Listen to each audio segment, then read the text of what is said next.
Good evening, everybody. Welcome back to the Who Cares Anyway podcast. We are live. It is Friday night, and we've had quite the crazy week around here, I'd say.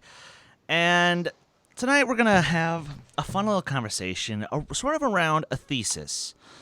So if you're a fan of Ben Bateman and Andrew Guy, that's what they like to do. They like to propose these theses and elaborate on that. And I think we're going to do the same thing here tonight. But of course, it's not just me on the show. Of course, I've also got my usual co-hosts, starting with Kees Cornelisse. Kees, you've had quite the week this week, haven't you? Wait, remind me why? A certain little video you hosted? Oh, yeah, Jesus, yeah. Yeah, for some reason, our Game of Thrones review is just killing it in terms of views. Just like you guys' reaction for the Vader versus Ben recreation. Yeah, our Game of Thrones review is now sitting as the 4th most watched video on the channel. And we didn't even like the goddamn episode. So, yeah, it's honestly a little strange to see that happen. But hey, I'm not complaining. It's just a little strange. But happy to be here. Happy to be here after a week of hell for me because it was my morning shift. I always hate that. I despise waking up at 5 a.m. But now I have to stay awake until 5 a.m. because next week I have the night shift, and that's always joy, isn't it?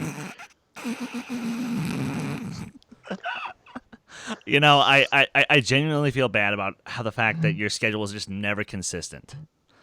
I genuinely feel bad it's for you on consistent over the course of 3 weeks. Like in 3 weeks' time, it will be all back to how it was this week. That's how it always is, at least. Fair enough. But I also know somebody else who's had a little bit of a struggle this week in terms of sleep patterns. Nico, what's up? My struggles are just related to the fact that sometimes I like to stay up late and watch television. So that's my own damn we all fault. struggle with that. And I make up for it as best I can. And yeah, I'm on a more regulated sleep pattern today. Will that be the same for tomorrow? Who knows? Probably not. Who cares? I might. Who cares anyway, right? Yeah. I might go for a midnight walk as soon as we're done, depending on how late we go tonight. But yeah. Theses. I thought I was done with those for a few months because the college semester just ended. And also, we're getting passive-aggressive Case because he's going to be cranky from sleep deprivation. Yay. No, I'm fine. I'm fine. No, he's fine. He's fine. Although, I mean, next week might be a different story, but I'm kidding. Next week I should be fine as well. Look, I don't have that much of an issue switching to my night rhythm. It's just always kind of a big thing because for some reason, as I said, throughout this entire week, I have to wake up at 5 a.m. to go to work because I have to start at 6 a.m. And then now I have to stay awake until 5 a.m. tomorrow until 6 a.m. and the day after until later even because I have to watch Game of Thrones after I get back from work. So it will be 9 a.m. by the time we're done. So yeah, that's always a push. I'm able to do it, but it's something. But you can say it sucks, and that's completely valid. So, yeah. But and Nico, you and I did a thing this week. What did you? Do you want to talk about it? Why am I forgetting what we did? A reaction. Well, no, because that was last week. But it involved these. Oh, yes, we did a Star Wars match. And Jay Burns, as we thought it would happen, came in last place. And you know what? Yeah. I have to give you props. Because you actually only finished, 6 points behind me? Yeah. What was the final score? It was 27-20 to 13, if I'm correct. Oh, hey, that's wow. I didn't expect it to go that well, to be fair. Yeah, because it was pretty much because Sandy Robinson wasn't writing the questions with the intention to stump a player. That's the thing. I remember our match because in our match, out of we had 33 questions, I believe. I scored 28 and you scored 7. Yeah, that was I'm sorry. I'm sorry that happened. I got 11 right, and then the take a point round. Oh yeah, royally. yes, that's true. Final score was that? But yes, when a question writer is not actively trying to stump a player because they're that good in that field, you'd be amazed at what someone who isn't as knowledgeable with the deep cuts but does have a breadth of knowledge in that field. It's amazing how well they'll do.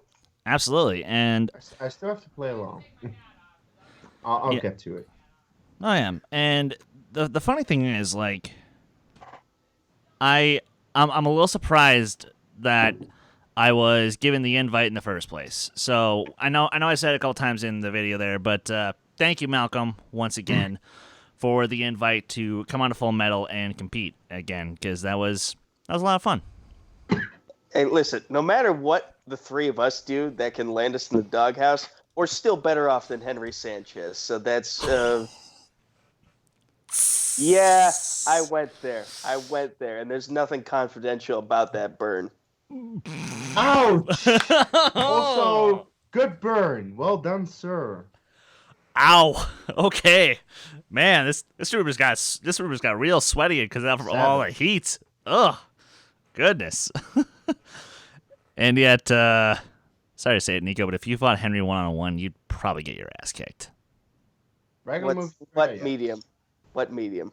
That's the thing. Regular movie trivia, yes. For sure, regular. And I don't know. I'm not going to deny that in regular movie trivia I'd get whooped by a broom, but but in geek fandom, definitely wrestling I'd whoop his ass. But okay, would he have the balls to do TV? I don't know. Who knows? But let's not crap on him too much more. That's kind of uncalled for. But yeah, so a lot's been happening this week, and guys, I'm gonna say this. First off, for everybody who's been listening through iTunes, Spotify, listening to the podcast feed, thank you so much. Thank you very much. I've noticed we're about to hit 150 plays altogether, so nice. Thank you. And not last week, but the Avengers spoiler post or episode is about to hit 50 plays on that one alone. So, woohoo! Thank you very much. Yay! But in addition to that, there's something that make sure you guys stick around to the very end of the show, because I have a really big announcement to make, and I'll just put it this way: it involves a hammer, among a few other things. And a lightning bolt, and... What? What could it possibly be? It's definitely going to mutate this show. It certainly could. I mean, for all we know, this could be the episode that launches us straight to the stars. God, I'm bad with puns. Terrible. But by the way, if you have no idea what we're talking about, bless you. You figure out what we are talking about at the end of the show, and then you go back to see. Yeah, you'll be cringing at all these puns. Oh yeah, and I know I will be tomorrow when I'm at work and I'm listening back to the show, because that's what I like to do. But guys, unfortunately for all the great things that will be coming towards the second half of the show and towards some of the news we're going to be talking about tonight, there are just some things I wanted to get off my chest as far as some unfortunate passings this week, and we kind of have an odd collective of things that happened. Starting off with Nico, you brought this to my attention, and I actually wanted to talk about this for a moment. WWE wrestler Ashley Massaro, at the age of 39, unfortunately is no longer with us as a result of suicide. And I just want you to just talk about it for a moment, if you could. So Ashley Massaro is from before I actually started wrestling. Like, I think she had just left the company right as I was getting into wrestling, and I didn't really get into WWE until 2011. She had left in like 2008. I started with TNA around that time.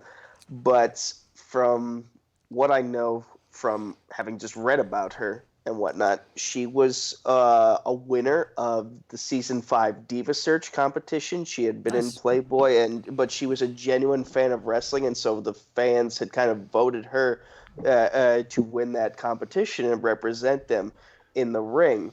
And she worked really hard to get better for the time that she was there. But after she left, she became part of a famous CTE related lawsuit that a bunch of wrestlers had collectively filed against WWE. And in regards to Ashley, her claim was that she had kind of been thrown into the ring with little to no training whatsoever, and so therefore, right. you're gonna perform how you expect. Injuries are gonna happen, and I don't know whether whatever injuries she suffered were related to this apparent suicide, but I guess she had been battling with depression, and from what I understand, 2 days before her death, she was fine. She was fine. She was writing fans and responding to their letters, and even talking about making a comeback, training to make a comeback. And she was happy. She was gonna go on a girls' trip, and then a day later, she's rushed to a hospital and she passes away. She apparently had an overdose, I'm guessing, or I don't quote me on that. Right. But yeah, so her mood just changed suddenly from the happiest she had been in a while to just all of a sudden I don't want to be on this planet anymore. And it sucks. It sucks because you never really know what's going through someone's mind. We've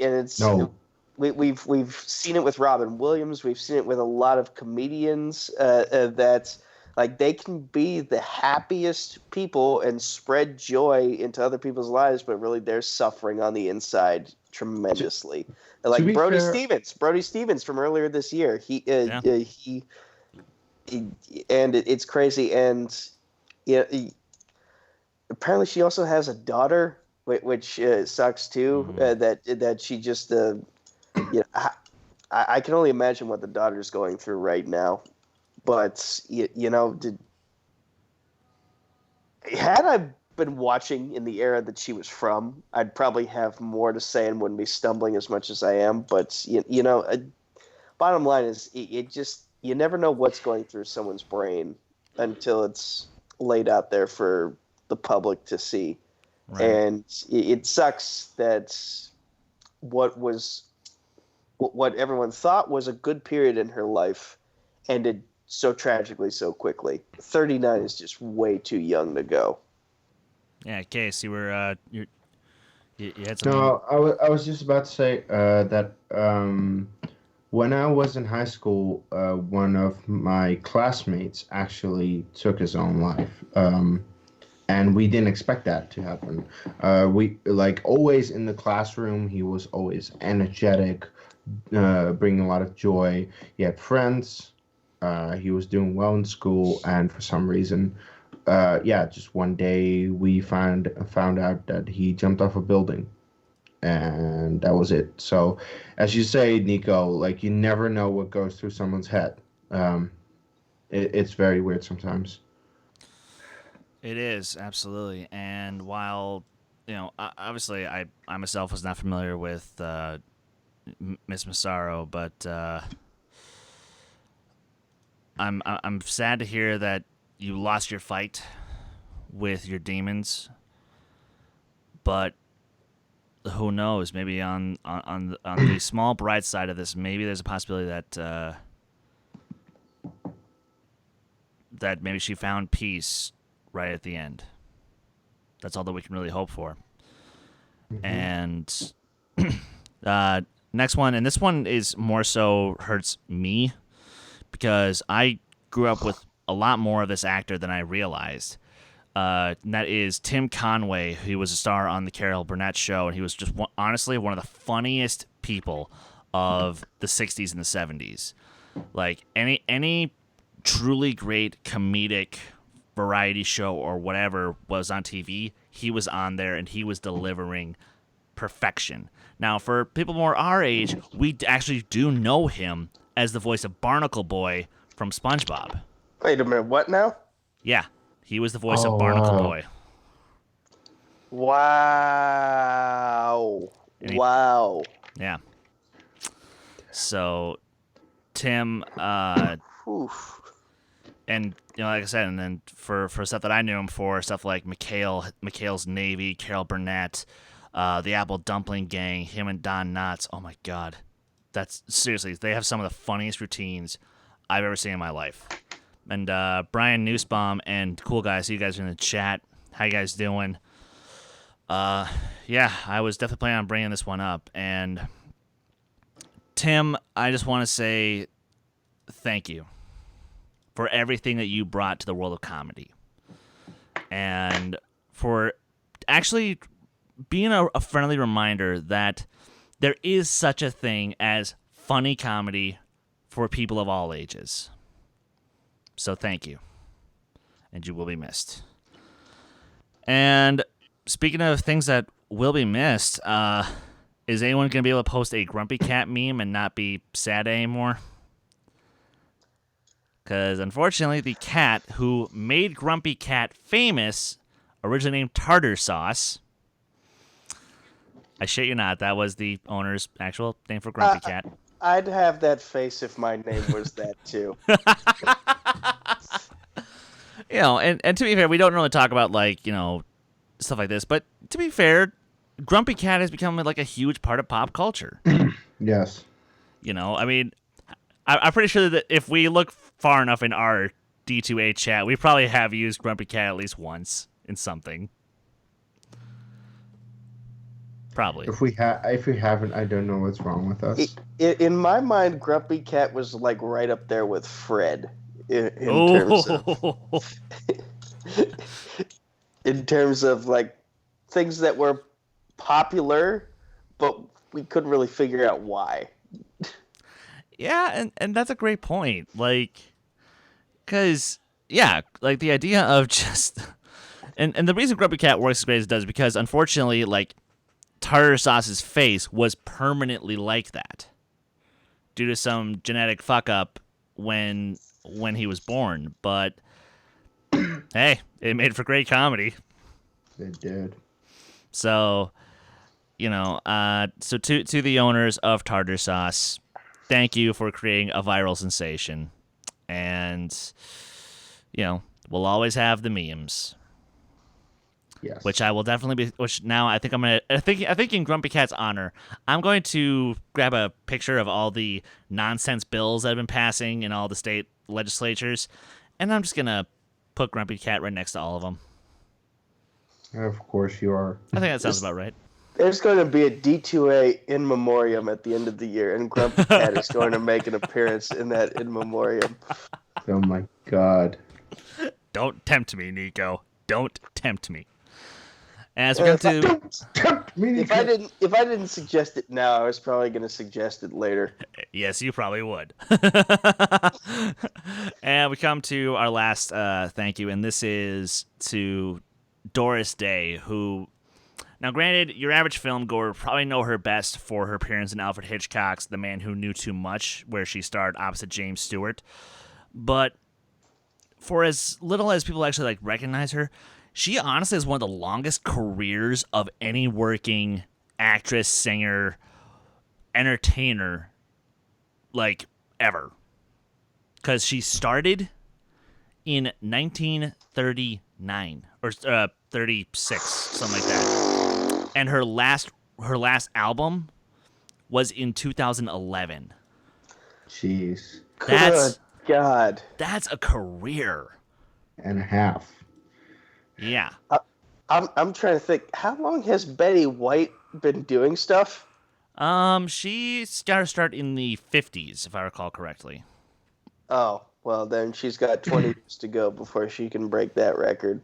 And knowing Betty White, she can probably make it. Oh, dude, she will outlive us all. That's just plain fact. There could be an apocalyptic war, and do you want to know who's going to be alive at the end of it? Betty White. She'll be leading the charge. Oh yeah, no, and she's still a spry chicken. She's got 40 years left in her. I can tell.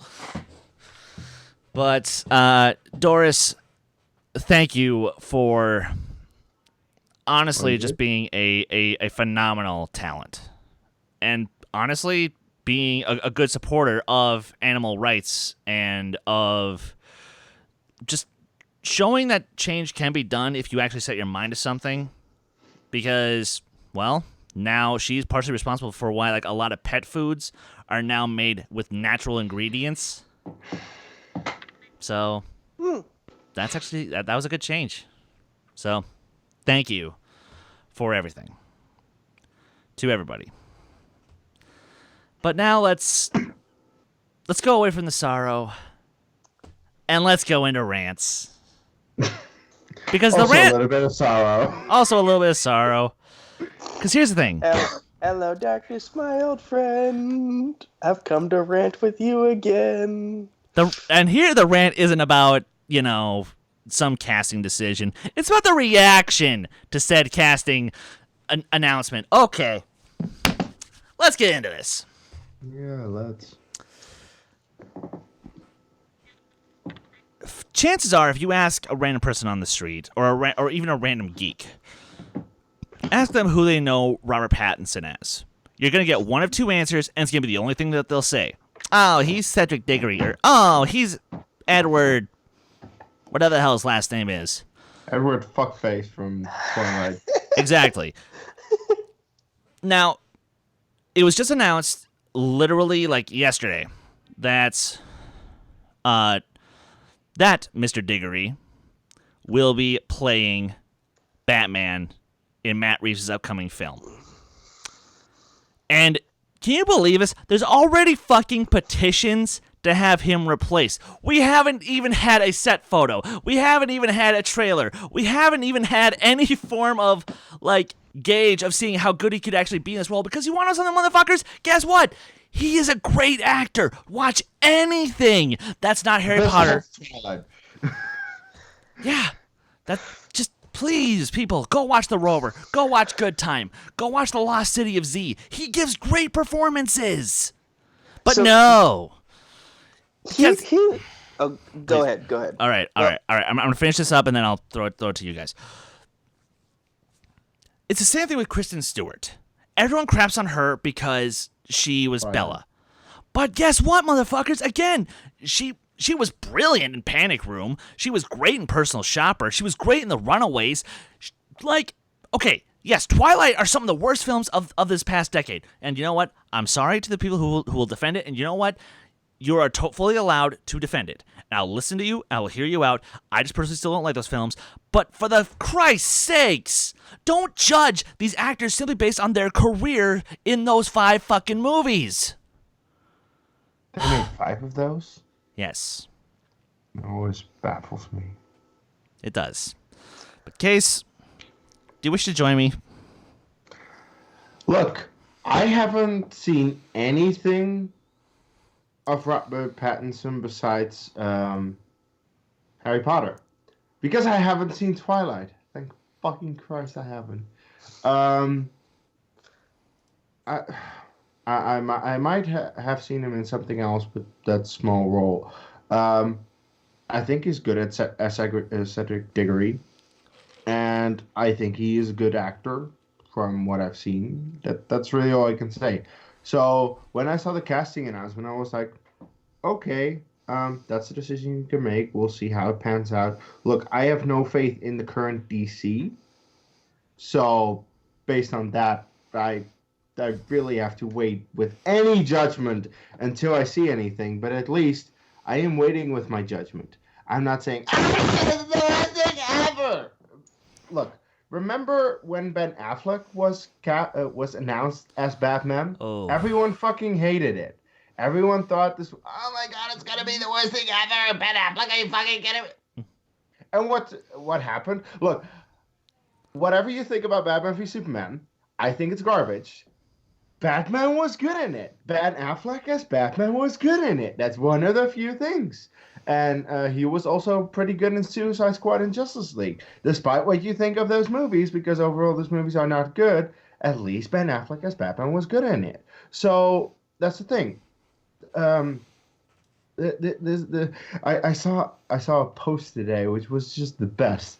Every single time that a new Batman is announced, at first we get the rumors, and everyone goes up in arms saying, "Oh my God, this is the worst decision ever!" Every single time, with Keaton, with Kilmer, with Clooney, with Bale, with Affleck, and now again with Pattinson. And then at one point, people will just start to forget about it. Then footage will come out. And based on the footage, people will say, oh, that actually looks kind of cool. And then when they see the movie, they're like, oh my God, this is the best Batman ever. Every single time. And believe me, it's going to be the same with Pattinson. Everyone is up in arms about it now, but in the end, I think people will love him. Because, I haven't seen him in a lot, but I think he can be a competent actor. So I have hopes. Of course, manage expectations, but I have hopes. Fair enough. Nico. This is literally history repeating itself, as Kees just laid out the entire blueprint.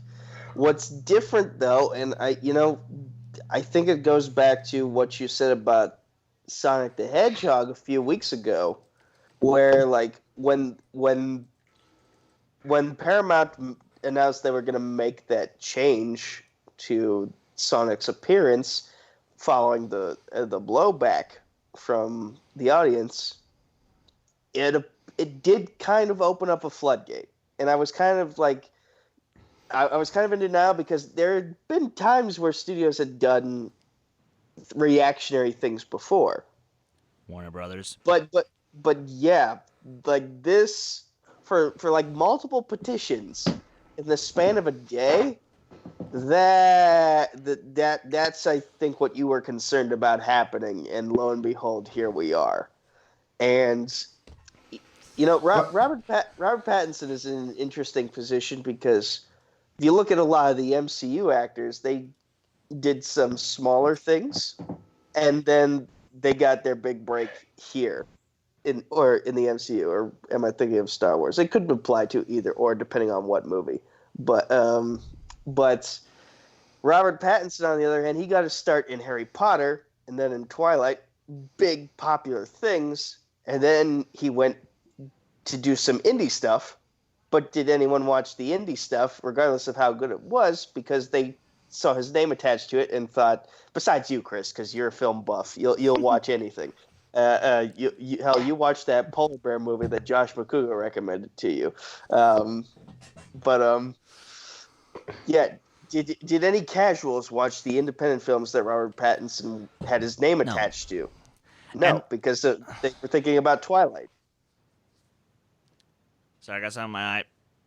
Kees. And so when they thought about Twilight, they didn't give those movies a chance, and they didn't get to see how good of an actor Robert Pattinson can be when the script allows him to reach his full potential. Because it applies to both of the main two cast members of Twilight. Kristen Stewart, you give her the right script and you give her something she'll be passionate to work on, she'll knock it out of the park. Like plenty of movies, plenty of examples that I can't name off the top of my head right now, but they're there. The ones I already mentioned. Yes. But yeah, those are my thoughts. And I saw that, Kees, you had a second thought, or... I forgot. Okay. I forgot. That's all right. Final thought, I think he's going to do great in this role. Yes. I just hope the crowd eventually gives him a chance. And with the history lesson that Kees just laid out, they probably are going to give him a chance as soon as they see the trailer and be like, okay, maybe I overreacted. Rethink. You're the internet. You always overreact. Well, not Wait, the internet? No. No. What do you think we are? A bunch of Republicans? Oh, snap. Yeah. I'm feeling a little savage this week, guys. Sorry, but we're gonna move on to the next story, and that is Kees. You happen to like Saw, right? Yes. Now, and you're familiar with the name Chris Rock, right? Yes. Okay. I'm scared of where this is going. I don't know the show notes. So, how'd you feel if I told you that Chris Rock wanted to do like a spin-off of the Saw franchise, essentially sort of rebooting it, but with a take that would bring back the spirit of the original film. If I told you that was going to happen, no? No. No, here's why. They tried that with Jigsaw, and it was garbage. Just, look, none of the Saw films are particularly great, except for the first three. Everything, that's the thing. Everything after the first three is like, gory. Yeah, if you like that stuff, and honestly, I do. Mainly because I love the concept of Saw, because the concept is brilliant, and especially how the first three executed is brilliant. And there are some entertaining parts in 4, 5, and 6. 7 is pretty bad, and then you get Jigsaw, which is garbage. But yeah, they already tried to do this with Jigsaw. Jigsaw tried to go back to what the original movie was, tried to incorporate Jigsaw, John Kramer, and it was so fucking awful. I still don't understand some things in this movie, in that movie. So yeah, that's the thing. They will always claim, "Oh, we're gonna go back to the original." No, you're not. No, you're not. That's the issue with these type of things. They're gonna go back to the original, but they're not, and they're gonna botch it, and they're gonna screw it over, and it's gonna be garbage. So no, I'm not that excited for this.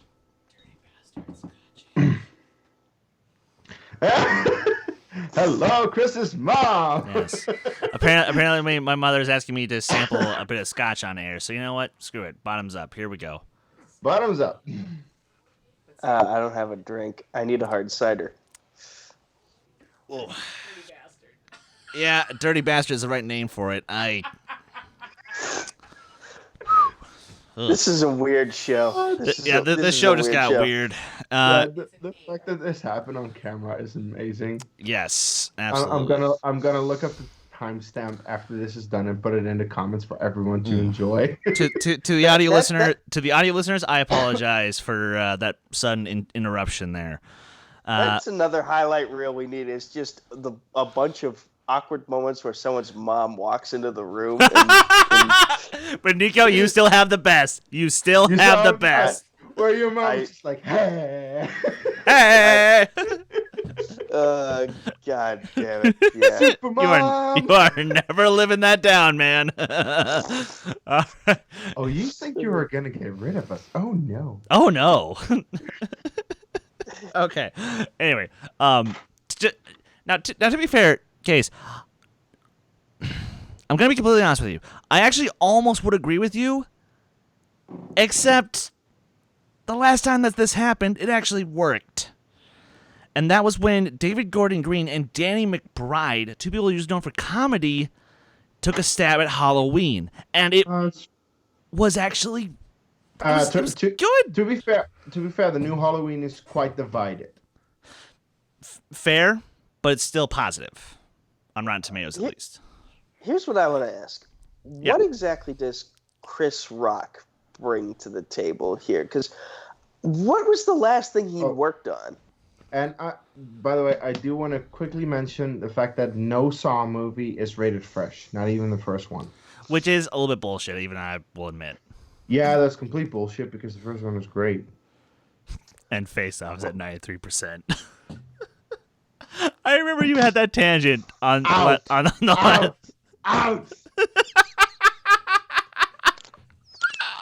I was trying to bring the show back, and nope, I just couldn't do it. This show is going to be great. This train has gone off the rails so many times. It's been folded up like an accordion. Town car by town car. And I don't care. Moments like these that really make me question who the fuck are the critics on Rotten Tomatoes. But Rotten Tomato isn't it's an aggregate. What's aggregate? No. I know it's an aggregate of critics who have a certain amount of following. I know that. It's still horse shit sometimes. Fair. To answer your question, Nico, nothing too crazy outside of a few television appearances, outside of a couple smaller films, but I got the feeling Chris Rock and might. of course, hosting the Oscars. Oh yeah, that's right. Well, hosting a small part of it, but yeah. I feel like what he's gonna wind up doing is sort of going like a Jordan Peele-ish route. And I don't mean that in terms of like, making it all about race relations and whatnot. But honestly, just coming at the story from some form of different perspective and maybe throwing a little bit of dark comedy in there because, let's be honest, with how crazy some of the deaths in Saw get, it is actually pretty funny. Uh-huh. I wouldn't mind seeing like two Jigsaws go to war against one another to see whose traps are more brutal and just be like, no, mine is gorier. No, mine is gorier. Ooh. Saw versus Saw. I'm out. I'm out. For the second time tonight, ladies and gentlemen. No. Look, I'm a fan of Saw, but if they do that, I'm out. Then again, I've been out since Jigsaw, so I'm not expecting anything. Fair enough. Well, and speaking of things that make me want to say I'm out. Okay. Let's get into this. Maleficent II. Oh. Oh. Look, guys, I wanted to share a short story about me Please getting notified for this trailer.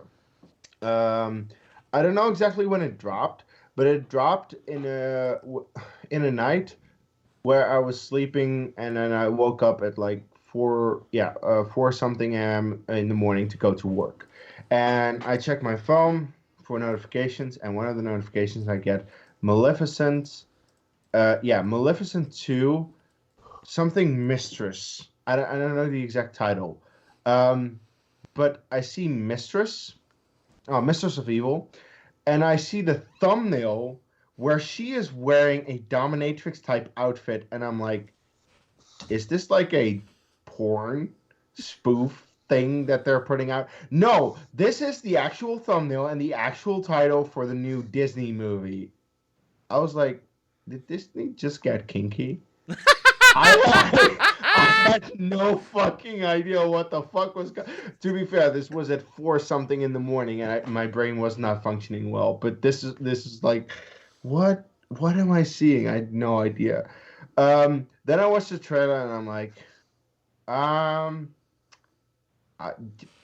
okay with the first one, but what? No. All right. Well, Nico? So for me, I watched this trailer right before we went on air. Yeah. And yes, you did. Basically, my face was like, I had a look of confusion the farther I got through it. And then I kind of felt like I should do a real life version of the Homer Simpson meme where I just back into the bushes. only instead of backing into the bushes, I would just turn around and walk face first into the bushes. No. You would back into your couch. She has bat wings in this thing, and she does look like a dominatrix a few times. Like, it caught me off guard that she had no sleeves in one of the scenes. Like, what is it about? I don't know. I mean, what's the deal with sleeves? I mean, come on. I honestly don't know what the point of this movie is. To make money? No. I can understand making a Maleficent 2 based off the fact that the first one didn't do what it should have done, and the first one wanted to show us a new side of Maleficent, one of the most interesting villains in Disney history, because if you see Sleeping Beauty, the most interesting part about the movie is the villain of Maleficent. But she doesn't have that much character to her in that first movie, so then you're like, okay, what is there to this character? That's why they made the first movie. Now, I think at least they do give some character to Maleficent. It's just the first half of the movie to me is fine. The second half really goes off the rails. But they do have some potential to establish some character and to make a great villain, which, yeah, you can go some direction in. So in the second movie, you would want to see more of her villainous side. It's just that this trailer is not showing that. Nope. And honestly, I have no thoughts. The first movie was terrible. I have no interest to see this movie, but you know what? I need a free shoe-in for one of my worst movies of the year, so I'll see it. Oh my god, okay.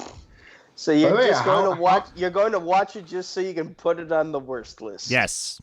Yes, that's why I saw the Emoji Movie. Yeah.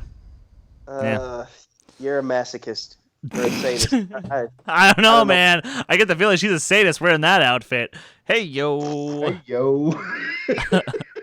But speaking of bad trailers, let's talk about what's for me is going to be another shoe-in for... No. This is not bad. This is the right kind of bad. This is not Okay, bad. you're right. No, this is at least entertaining level of bad.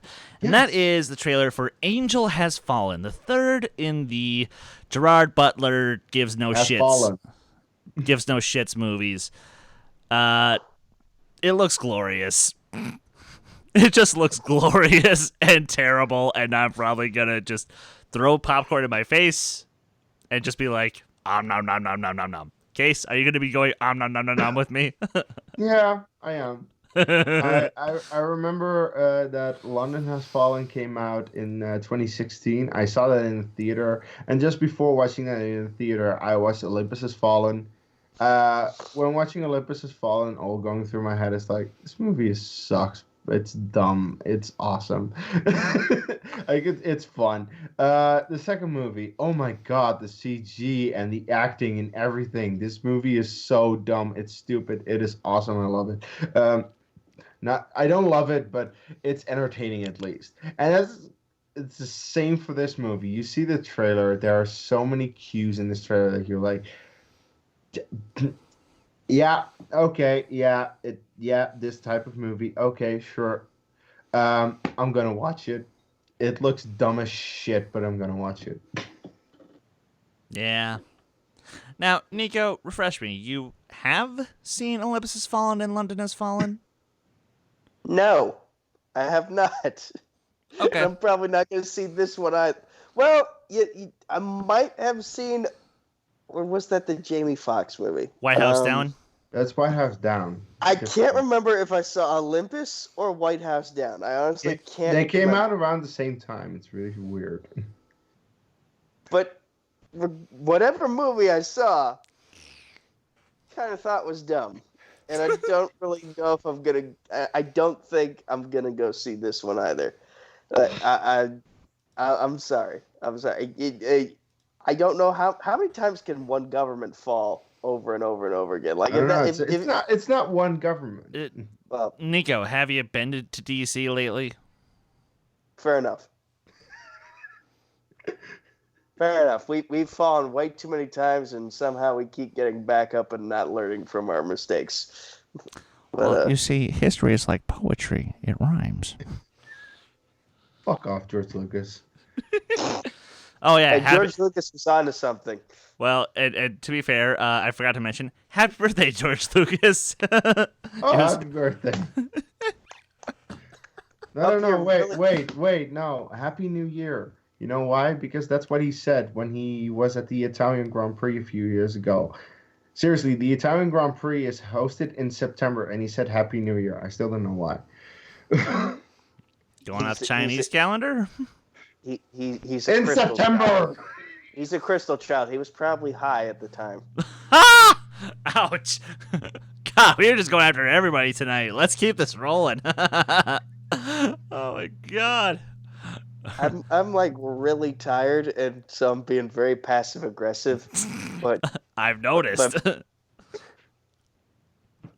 Oh my God. But for real, did we have any other thoughts, or do we just want to move on to the next story? Let's move on. Okay. I'll end with this. Remember when Gerard Butler was supposed to be the next great actor of our time? No. Oh. For some reason, I heard someone say somewhere, Gerard Butler was on the path to become like the next great director, great actor of our time, and then he gets roles like this, and that went out the window very quickly.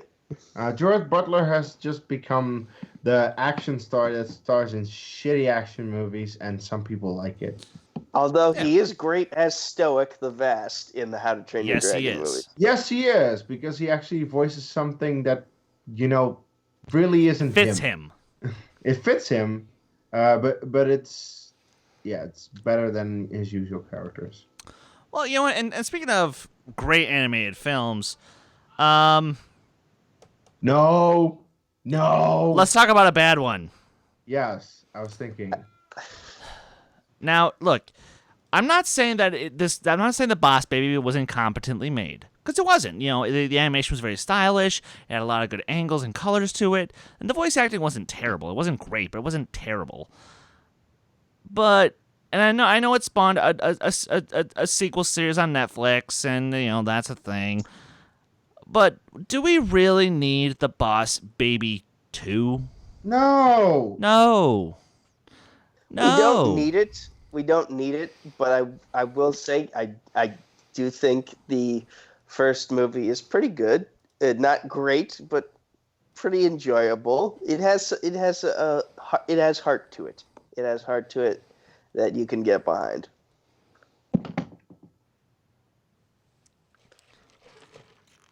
Oh, for crying out loud. You Yep. That's about all I got to say. Yep. Moving on.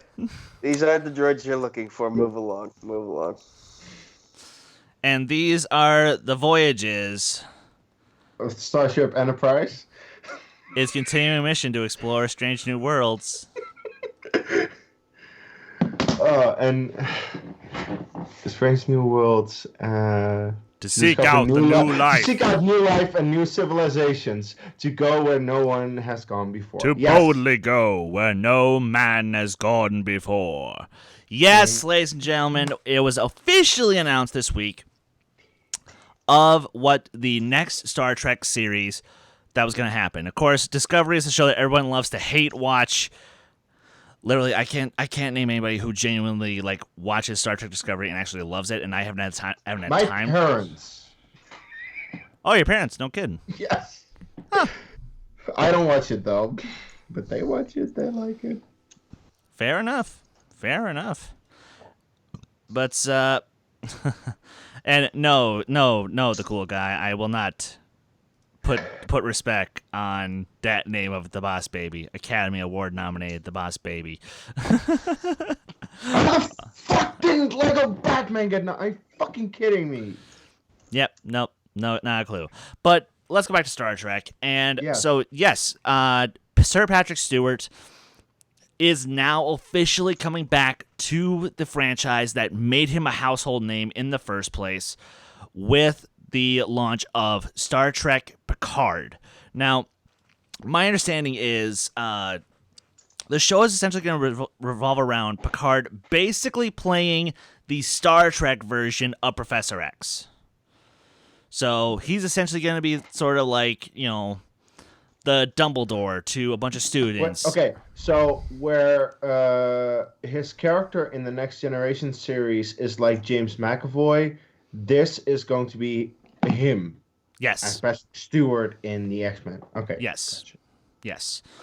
And I'm going to be completely honest. I actually want to see this. Because, now here's the thing. When you're watching a movie series or a TV show about, a school sort of setting, whatever it is, especially something like Starfleet, normally you get it from the student's perspective. You never really get it from the perspective of the people who have to run this school.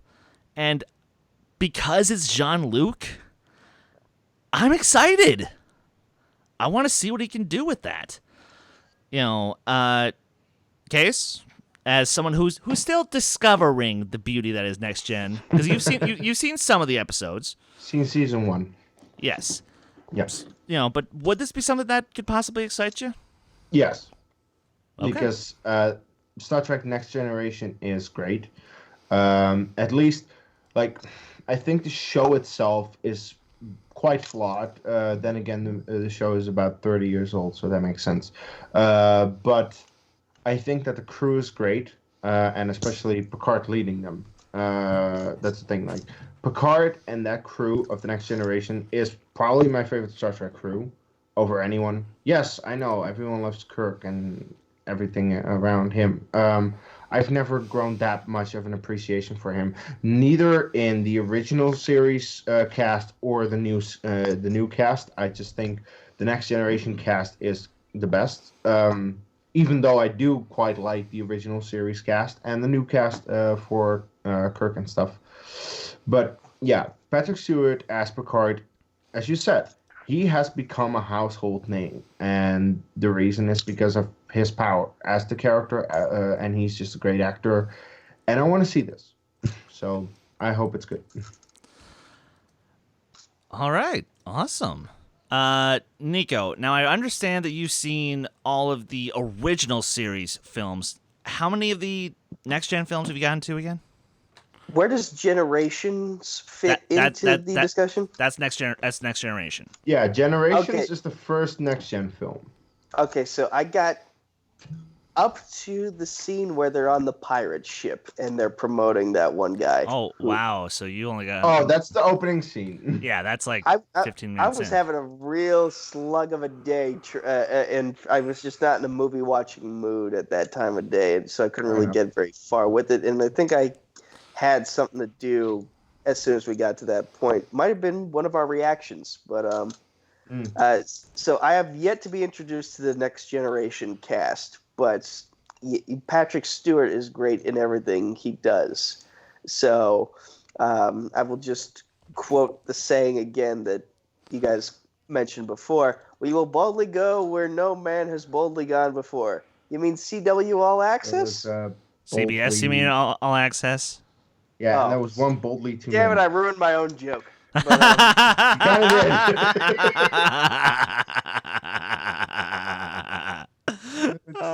so listen, if not for the fact that it was on CBS All Access, I would definitely watch it. But at this point in time where you got Disney Plus coming out in a couple months, I'm kind of like being cautious as to where I'm spending my money. I've had UFC Fight Pass canceled for about a year now, and I have no intentions of buying it back because I want to wait for Disney Plus and the potential bundles that'll come with it. And so therefore, like, no other streaming services are on the table right now. That's fair. That's fair. And look, as someone who, and I've said this many times, Next Generation is my second favorite show of all time. Wow. I adore the fuck out of it because I grew up with it. Like, and again, I've said this a fair amount of times. I think I've said this a fair amount of times, but sure, this is my love of Star Wars, the entire franchise. Here's Star Trek. Star Wars wins by the movies, and that's it. Where is Lord of the Rings? Like Star Wars, Star Trek, Lord of the Rings, like just barely underneath it. So at least it's close. That's true. But, and of course, growing up, Picard was my captain. And if this show can give me an opportunity to see what this character that I have come to adore, if I can see what he's been up to ever since and All Good Things Must Come to an End, the series finale, and then of course Nemesis, I want to know what he's been up to. It's still a good movie. It's still a good movie. It has flaws, but it's still a good movie. I still like it. Same. Very much so. But I just want to know what's been happening. And like, hell, I want to know, did Picard finally get together with Crusher? Are we going to see... Oh, yeah, very much so. Interesting. Look forward to that in the showcase. Now, granted, yes, it's subtle, but you feel it. Oh, of course. Of course. Now, always a spark between them.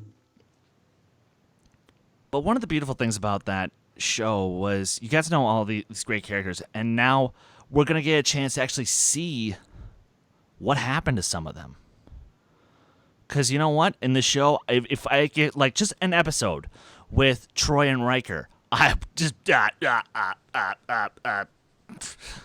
you know, or if I get an episode with Wesley, I'd love to see that. If I could get an episode with Worf and see how he has been ever since his wife died, like I want to know how he's doing, because like that would be fucking fascinating. Talk to a Klingon warrior who unfortunately lost his wife in Deep Space Nine. I want to see that. So please, don't suck. Just be good. Much like something else that we're gonna pop into real quick before we hit the break. Mm-hmm. And obviously we all love the Iron Man films. Well, yes. At least the first one. Okay. I love the first one. I think the third one is pretty good, and I'm okay with the second one.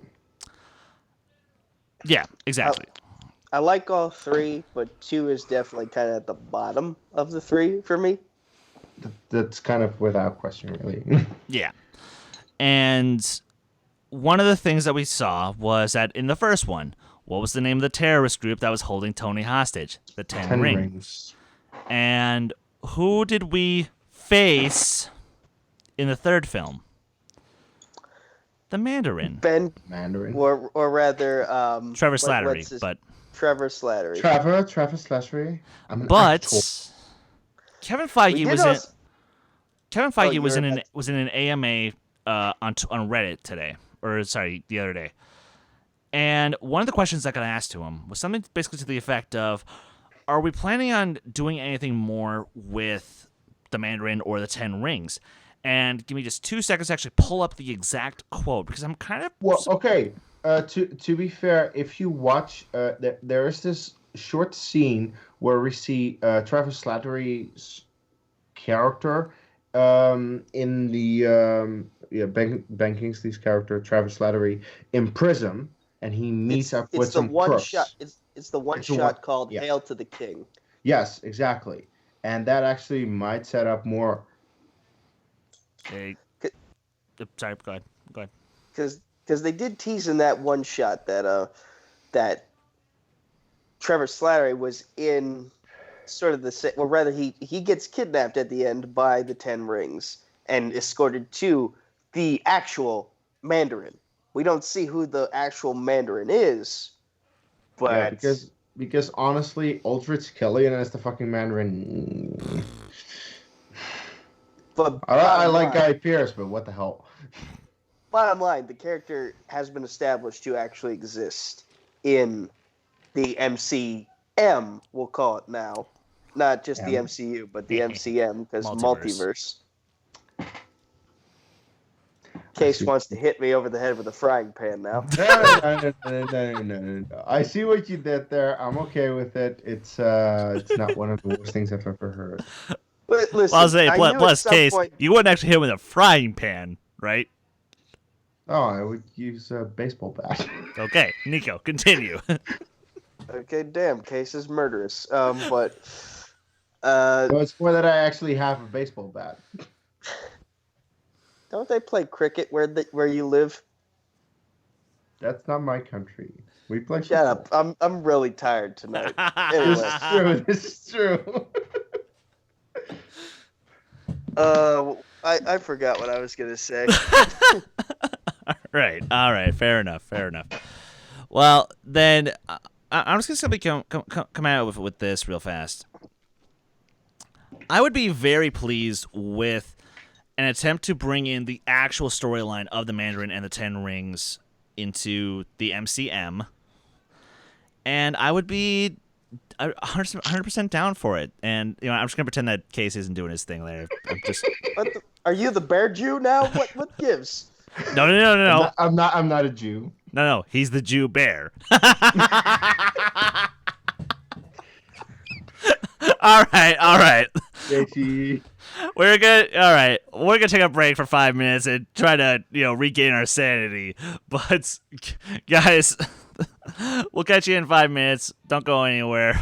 We'll be back to talk about action movies of the 2010s and a little thesis I cooked up. Don't go anywhere.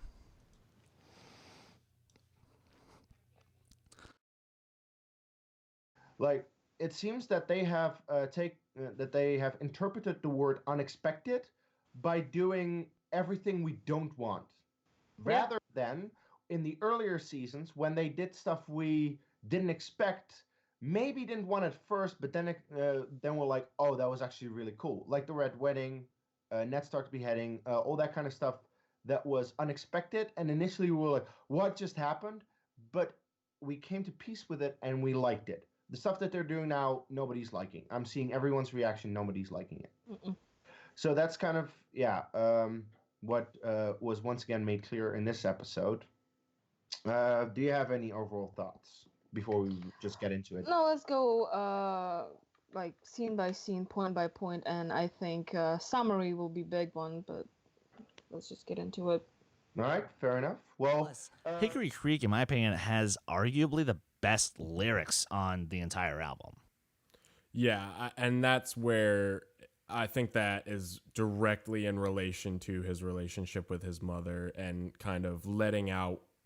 Again, we don't know the full story, and I'm kind of glad because that's his personal life. And really, I like how he's able to let things out through the song and through the album without having to say in an interview explicitly like, oh yeah, she hates me, I hate her, or whatever the situation is. And I'll agree completely that Hickory Creek, it's not my favorite song. Actually, I don't really have a favorite song because there's some that are kind of tied up, but Hickory Creek is a standout track for what it accomplishes. And when I saw the controversy before I had even listened to the album, that was kind of what drew me to listening to it, because I saw all these people complaining and I was like, well, that doesn't seem right, because I like when a band changes things up, as long as it's not, too much. Like, there is a certain way you can do it.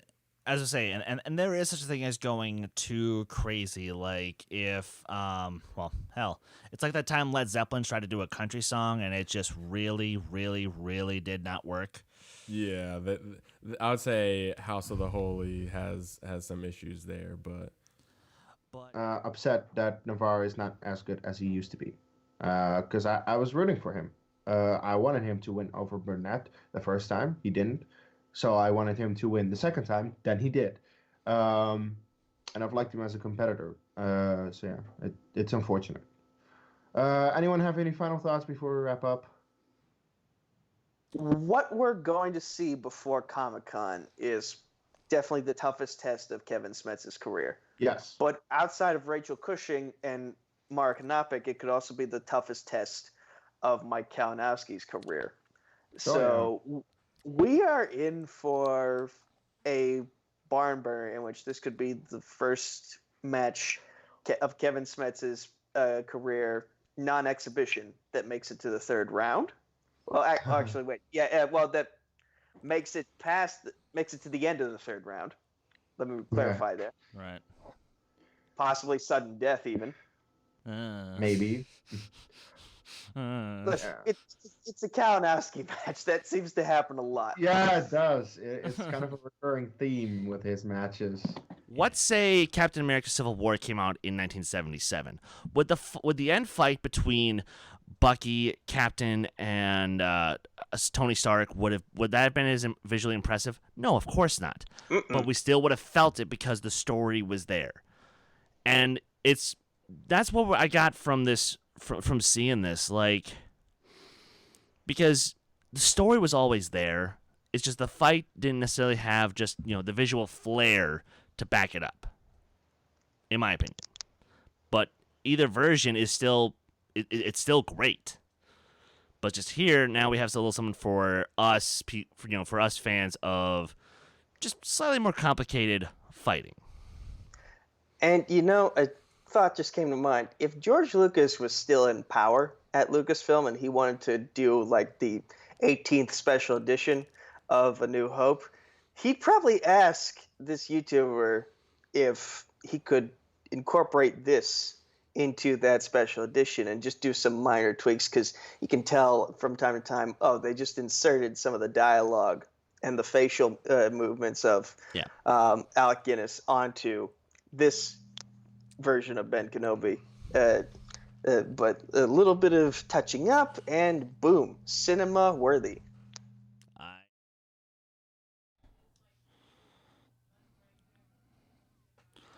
And welcome back to the second half of the Who Cares Anyway podcast. I'm not going to lie. For all of the YouTube viewers who are with us live in the chat, thank you for being here.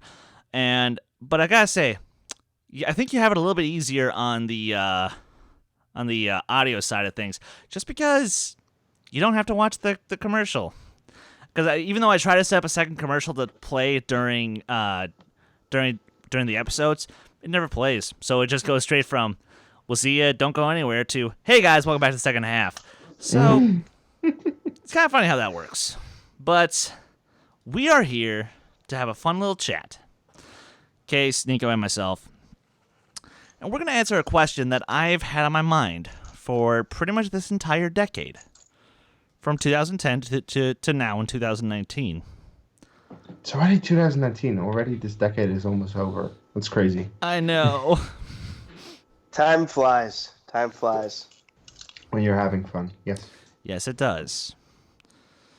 And I still feel like an old man. You're only 25. But I have like the spirit and soul of a 50-year-old. Sometimes. Okay, yes. The audio people didn't just see it, but I just accidentally shot a Lego piece over my shoulder, and I don't know where it landed.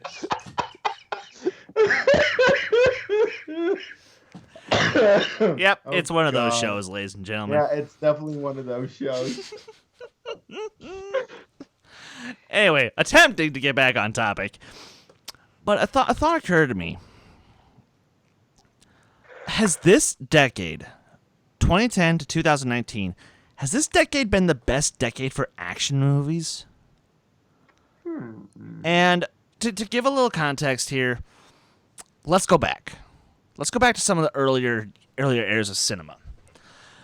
You only really had, like, by today's standards, really great action scenes in films like 1938's The Main Adventures of Robin Hood, or 1939's Captain Blood, or a lot of those sort of swashbuckling pirate movies and whatnot.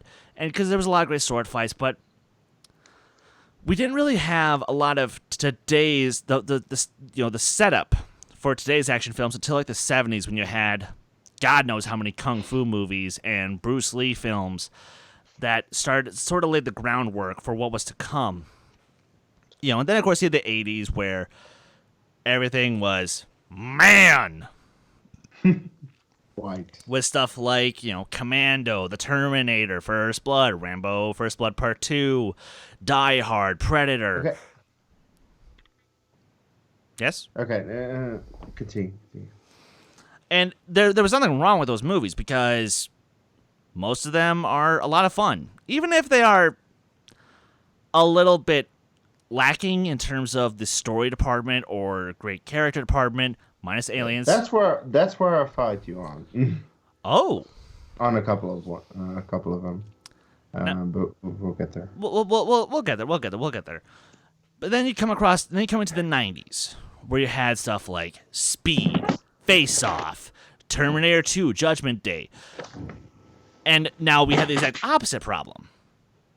On average, of course, there were always exceptions to the rule. And yes, Terminator 2 is very much one, where you had a lot of... The Matrix, by the way. You may not like that movie, but everyone else does. Yeah, and I can't deny that it, again, is an exception to the rule, which is why it's held up 20 years later. But I'm saying your average action movie from the 90s had like a great setup, had a great characters, great story, but the action just wasn't as impressive.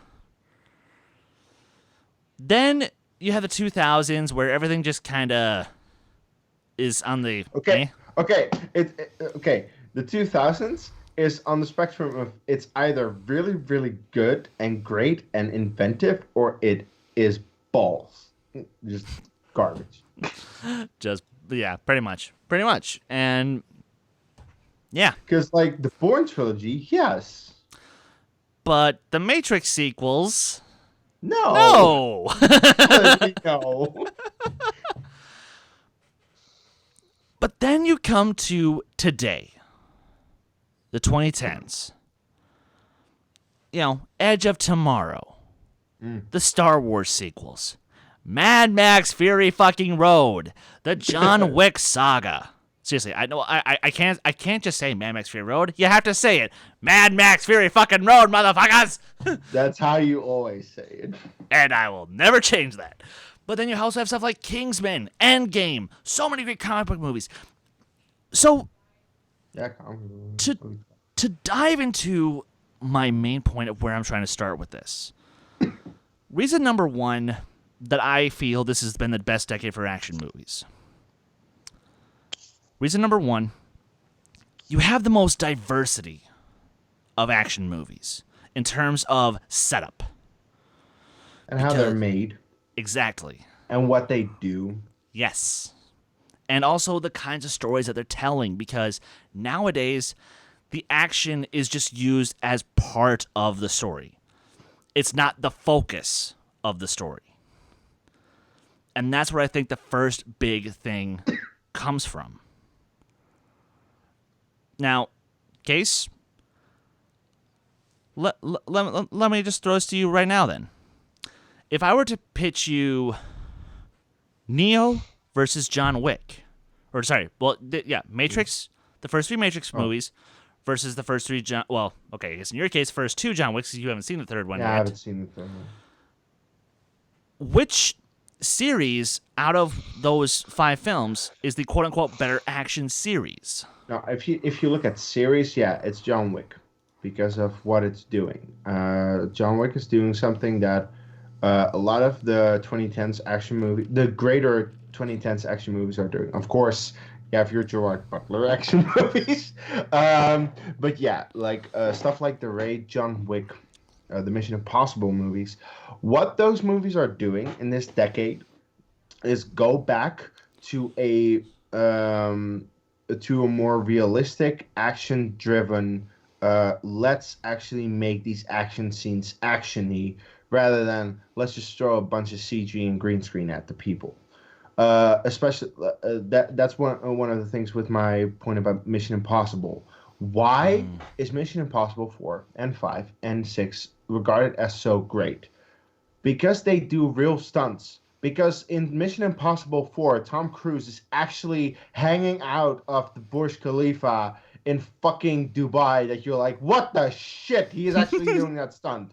And in Mission Impossible 5, he's actually hanging off a goddamn plane.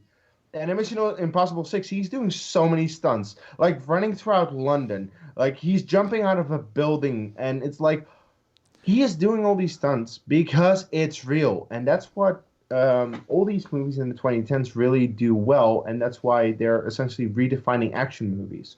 Why do we love these movies? Because we go back to what action movies should be, real stunts, rather than just throw a bunch of CG and green screen. And that's what the 90s, especially after T2, because T2 has some of the best CG ever in cinema history.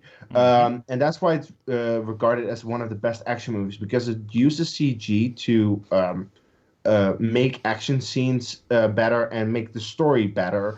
But because of that, everyone is like, oh, let's use CG because Terminator 2 did it. And then you get a shit ton of crappy action movies in the 90s and the 2000s. In the 2010s, a lot of these movies that we know and love are just going back to, okay, let's not overdo the CG and the green screen. We know that can be done, but it usually ruins scenes. Let's go back to a simpler time where we actually do stunts. And yes, you need to have the actors who can actually do those stunts, like a Tom Cruise or whoever, to actually make sure that those scenes are believable for the audience. Like that's the thing about all these action movies. We as an audience are sitting in the theater or sitting at home watching these movies and thinking, is what I am seeing, is it real or is it fake? Because you can instantly tell. Anyone with a little bit of a mind can tell. And that's the great thing about Mission Impossible, Baby Driver, Kingsman, The Raid. all those type of movies, the directors know the audience can be fooled. Let's not try to fool them. Let's try to make them believe what they're seeing is actually real. And that's why all these movies are regarded as great as they are. Exactly. And now, Nico, I'm going to go a similar thing to you, where about a month or so ago, you and I, with Brian, sat down and talked about a lot of DC movies. Now, what was for you, because you watch a lot of the comic book movies, correct? Mm-hmm. Okay. What would you say is like one of the big things to notice between how the action in comic book movies was done in, let's say, Batman 89 versus how it's done in something like The Dark Knight, Dark Knight Rises, and even Man of Steel? Let's go more recent, Infinity War. Or Infinity War and Endgame. Well, if we're starting off with like Batman 89, I'd probably have to say that there was less combat in regards to movies like that. Whereas over time, there's been more focus on the martial arts action, the more weapons action, and also more destruction in the case of Man of Steel. Like, they literally ripped to the earth a new asshole with the World Engine, I believe it was called. Yeah. That was Zod's weapon. They held nothing back in regards to that. So just over time, there's been a realization of like we need to up the ante a little bit. And if I could use a television example for a second, Daredevil on Netflix, it's infamous for. Please tell me a glass just didn't break in the kitchen. In Daredevil, it's famous for having a hallway sequence where there are no cuts. They just go through the fight through an entire 3-minute period without any camera tricks or anything. Every season for 3 seasons they would do that with Charlie Cox just wearing the Daredevil costume, just fighting a bunch of ninjas in a hallway and just going for broke in each of those cases. And with the John Wick movies, they do similar stuff. Granted, they'd have to change the camera angle from time to time, but there was still an emphasis on making the action look real, not trying to do what and this is coming from the John Wick directors, not me, but they would kind of insult some of Liam Neeson's movies because of how many angles can you possibly shoot him jumping over a fence. By the way, that's not them insulting the Taken movies. The Taken, okay, first Taken is good. The Taken sequels are just so bad because it's cut, shaky cam, cut. That's all those. It's them doing a poor imitation of the Bourne films. Yes. Yeah, and that's also the issue because the Bourne did something that only the Bourne could do, that only Paul Greengrass knew how to do with the shaky cam and the cuts. But it was stylistic and it worked and makes you believe that the action that you're seeing is real. And that's something that Taken just completely failed at. Miserable. All right. Sorry that I interrupted you, Nico. Uh-oh. Okay, he's back. He's back. Sorry. There you Woo. go. I'm back. Sorry about that. You mentioned, if we're still talking about comic book movies in regards to this discussion, for comic book movies, there has to be an element of realism, but there also has to be an element of, it's a comic book movie, so therefore you gotta put the spectacle in there. So with movies like, say, and this is probably a poor example, but Green Lantern, he has that power of the ring where you can create basically anything at your fingertips, and they try to make the most of that with. I think he used a choo-choo train to save a bunch of people from a plane crash. No. It was a Hot Wheels. It was Hot Wheels. Yes. Yeah. I know. But they took advantage of the creativity, and especially in regards to emotional moments. We're going to talk about Endgame a little bit more in a bit, but when they have that final fight scene at the end of the movie. There are so many moments where you're like, holy shit. Be it when Cap gets Mjolnir, that adds an emotional weight to it that spans back to several movies prior. And you're like, oh my God. and then you have the assembling of the A-Force, all the females on the battlefield, and you're like, oh my god, and they show how badass they are in their own unique ways. And Thanos being the ultimate villain, using every weapon at his disposal, showing ingenuity by taking the Power Stone out of the gauntlet and just using it to send Captain Marvel flying. Yeah, send her flying about a football field's length across the battlefield. So to separate Batman '89 to what we have now, it's a focus on better fight scenes, better use of more creativity of the things you have at your disposal. Yeah, it's a progress of trial and error, where over the years they have tried a lot of things. Some have worked, some haven't, and over the years they learned what really does work and what you should do with action movies and what you shouldn't do with it. Oh crap! I had something else. I forgot. You go, Chris. All right. And that's kind of where my the first point. My first point I feel is 100% validated, because you come back to films like Kingsman: The Secret Service, where you have a great story, but it's surrounded by great action, like the church scene, and that's oh my god, the church scene.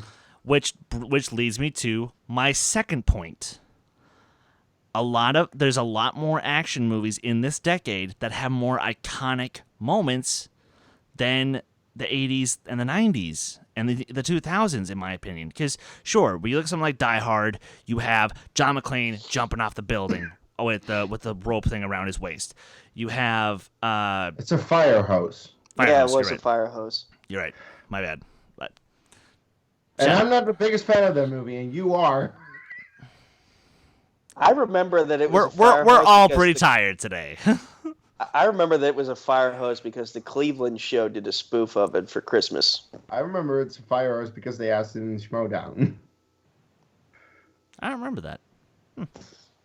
Okay, I'm not gonna debate you on that. Or you had well, actually, I can't say Speed, because while it's a fun movie, there's nothing really particularly iconic about it. And same thing with Predator. The part on the bus. The thing is, most of it's on the bus.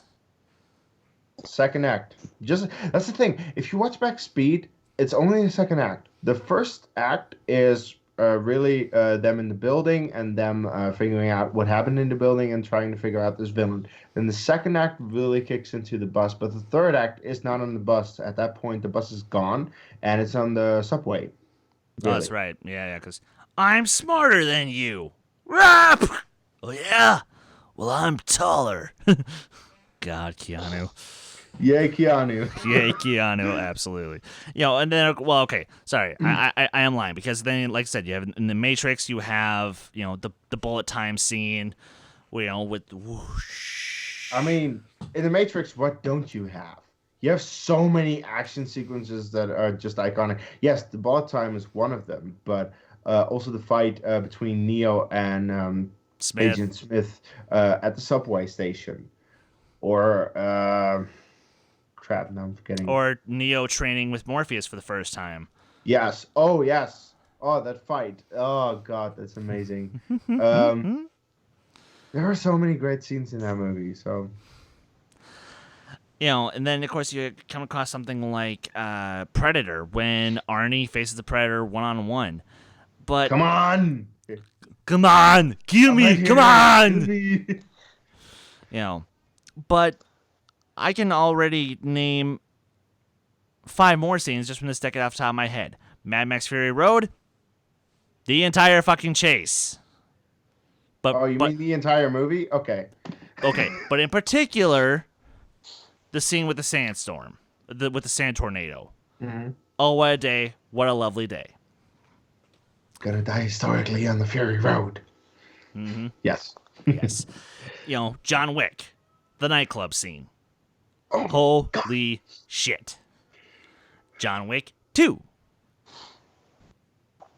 honestly, there's like 4 or 5 moments, but I will go specifically with the scene in like the Hall of Mirrors thing that looks that was fucking great, in my personal opinion. That was beautiful. Edge of Tomorrow, pretty much every time that Tom Cruise goes through the training, and it's great. On your feet, maggot. Force Awakens.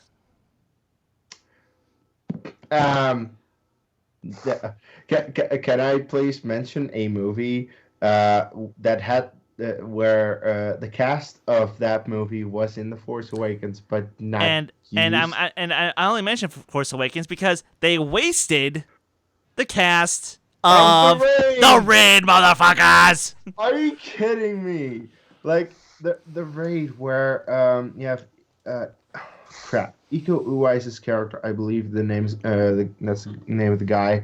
He goes into a building with a SWAT team, and the SWAT team gets massacred. Completely overwhelmed with what happens to them. What the Raid movies do is make choreography fucking brutal, realistic, and fast. Like, look, I'm not trying to shit on your guys' opinions. I know what you think. I know what you think about the prequels. I dislike the choreography because I don't think it's realistic, and I think with the Raid movies, it's realistic, and it's that fast-paced choreography from the prequels, but actually used well, where it's brutal, it's bloody, you believe it, and I actually think that, like, especially if you see the bathroom scene in the Raid 2. Mm-hmm. They copied that scene for Mission Impossible Fallout. There you go. Fallout. Yes. When you have the scene in the bathroom between the Japanese guy and Tom Cruise and Henry Cavill, where the Japanese guy is just way too strong for them, and Tom Cruise at one point he's just punched into a sink, and he's looking at this guy like, holy fuck, are you still going? Oh my god, I can't do this. And then you have Henry Cavill. Yeah, and then you have Henry Cavill with this his literal fist bump moment where he comes at him. Like, oh my god, that scene is so great. But it's because of the bathroom scene of the Raid 2, because clearly there are similar things there. And it's great because it just shows how the Raid influenced that, and John Wick is actually influencing other movies. I have a question. Yeah, please. Where does Rogue One fit into this conversation? Does it qualify as an action movie or more of a war movie? We'll get there in a moment. Okay. But it's Okay. funny that you mentioned John Wick and what it influenced, because Yes. you want another iconic scene? Let's go back 2 years. Atomic Blonde. Dear effing God. By the way, for people who didn't see it, you're not missing much except for one scene that he is about to say. Yes, because honestly, the staircase scene in Atomic Blonde, Oh yeah. that's an orgasm scene right there. That scene is a complete orgasm, and I love every moment of it. Because the way the fight starts to where the fight ends, perfect. It's about 15 minutes of movie perfection. Yeah, Charlize it's one Theron, shot. it's one. One shot. Yeah, okay. To be fair, there are probably some cuts in between where you go by a wall or something and you can quickly make that edit. But it's so seamless, you don't notice. You there's no way you can notice it. No. Unless you are like a top-notch editor who can pick up on those things. Yeah. And Charlize Theron gives most professional stuntmen a run for their money with how great she is in that sequence. But it's a little wonder because, you know. Charlize Theron, action movies in the 2010. Oh wait, what did she do again? Oh yeah, she was in my favorite movie of the decade. Yeah, and you know, and I'll save that for just a little bit longer, and it's very hard for me to do because actually, Nico. Because I don't think you've actually brought up a movie per se. At least I haven't set you up for that. So would you do me a favor? Bring me up one. Okay, so this is going to be a bit of an odd selection, but the movie Game Night actually had a lot of action sequences in it I'm out. that are. I'm just out. But what makes them interesting is that when you hear Game Night, you're like, should these moments actually belong in here? Like the first big action sequence they have is like they think it's part of the game, but really there's a fight breaking out in the kitchen in which someone is about to basically. He looks like he's gonna die. He looks like he's about to get stabbed, and they're just like, "Oh, this is part of the show. Let's just watch. I'm gonna have some chips. I'm gonna enjoy myself." Then he gets kidnapped out of the door, and then later towards the end of the movie, there's a fight sequence on a plane with Ed Helms and Jason Bateman. Excuse me, I get the cast of The Hangover mixed up pretty easily, but. But Jason Bateman, I think I'm trying to remember this as best I can. He's like hanging from the ceiling of the plane by like a bungee cord, and he keeps getting like yanked back to the top as the dude's beating him senseless, and then and then I think Rachel McAdams saves his ass with a fire extinguisher to the head, and it's interesting in that it's not what you thought would be considered an action movie. It's like a hybrid of action, comedy, and sort of like whatever you would classify Clue as. And that's what makes it interesting to me. I wanted to throw the most out there option possible for this list. Okay, I was hoping you were going to give me something like Dread, but okay, never mind. You kind of let me down, Nico. I'm sorry. I'm going to be completely honest with you. Like, I love you and all.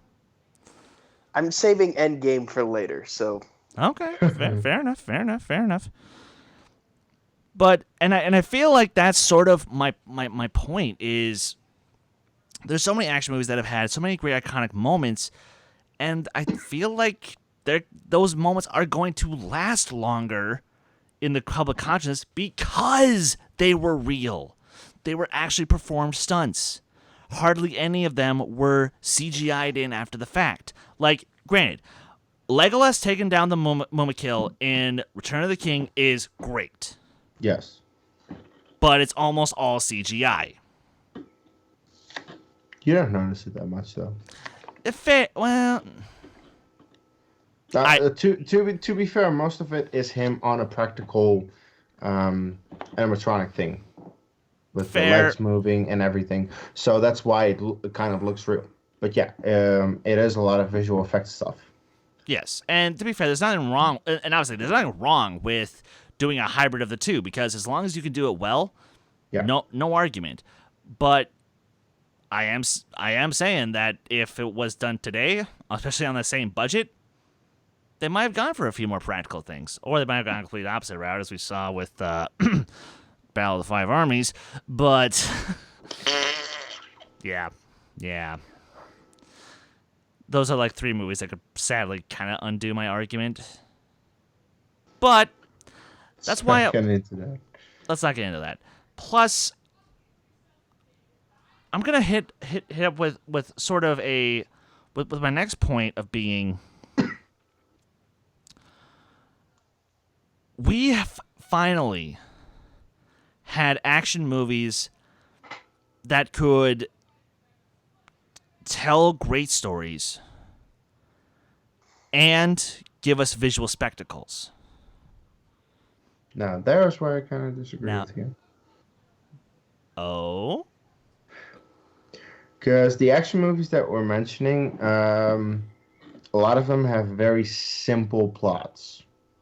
Not all of them, but a lot of them. And especially, like, Chris, I hate to say it, your favorite movie of this decade is... It's simple as fuck, but it's very effective. People go one way and they go back. And that's the plot of that movie. From a basic standpoint, yes. But when you look at the details... No. Yeah, okay. In terms of details in the story, there's not much. In terms of how it's made, that's cool. Yes. And, well, also, and as you mentioned, how it was made. Something you'll notice when you do a behind the scenes of something like Kingsman, or The Raid, or, again, Atomic Blonde, John Wick, Mad Max. most of what they shot on the first go around is what winds up in the movie, and then they just throw in little things just to give it a little more believability. Same thing with Rogue One, which now I think we can talk about that. Okay. And let's. Because, Jesus Christ, if Scarif isn't one of the best looking war scenes I've seen, honestly, since Saving Private Ryan or Band of Brothers. Oh, crap. What is the name of the goddamn war movie again? Directed by Ridley Scott, released in 2001. Black Hawk Down. Black Hawk Down. There you go. Like, that is definitely the warsiest of the Star Wars movies in that, Yeah. like... It put the war in Star Wars. Damn right. Anyway, keep going. I wouldn't say there's a lot of hand-to-hand combat in this movie. Sure, them way. Yes, cheered him way. Which it's always great to have Donnie Yen in there to choreograph a nice fight scene for us. And I'll come back to him in a moment. Keep going. But for the most part, it's the action portion comes from firefights and Navy versus Navy battles, and we get a lot of crazy moments that add to the emotion. For example, the sacrifices that everyone makes to help get those plans to the Tantive 4 at the very end of the movie. K2SO, it keeping up a trope of in recent memory of droids having the most human sacrifices in these Star Wars movies, which would be most recently followed by L3. Then Admiral Raddus sacrificing his ship so the entire fleet can make it where they need to go, so the rebellion can have a chance to survive overall. Jin and Cassian just holding hands on the beach as the Death Star lasers about to blow them to smithereens. There's and even when Jin says goodbye to her dad, I think on the planet Edu. Yes, I remembered the planet Edu. Well done. So again, not a lot of martial arts action, but there is a lot of. There's a lot that can qualify it as an action movie based on the war elements going on. Case? Rogue One has the best Darth Vader scene ever. Yes, there, I said it.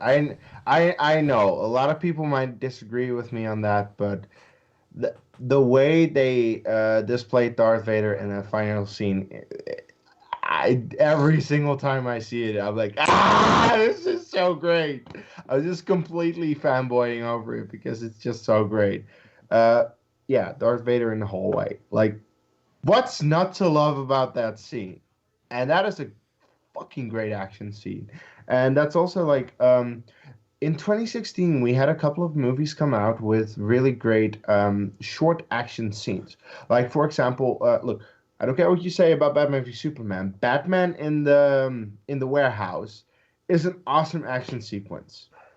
But that, or for that matter, just anything in Deadpool, or Civil War with the airport, not just the airport scene. By the way, Civil War, who was like, okay, Winter Soldier was a good movie, but we need better action sequences. What was a good action movie that came out in the same year as Winter Soldier? John Wick. They got the stunt coordinators from John Wick to help with Civil War. And what happened? The action was better in Civil War. Anyway.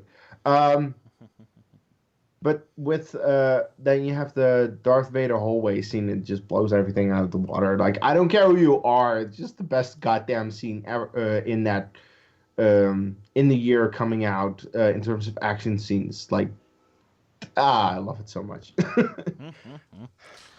And so I'm gonna quickly get my points out across about Sheridan Way, Donnie Yen, because holy shit, Donnie Yen proved why he is a martial arts master.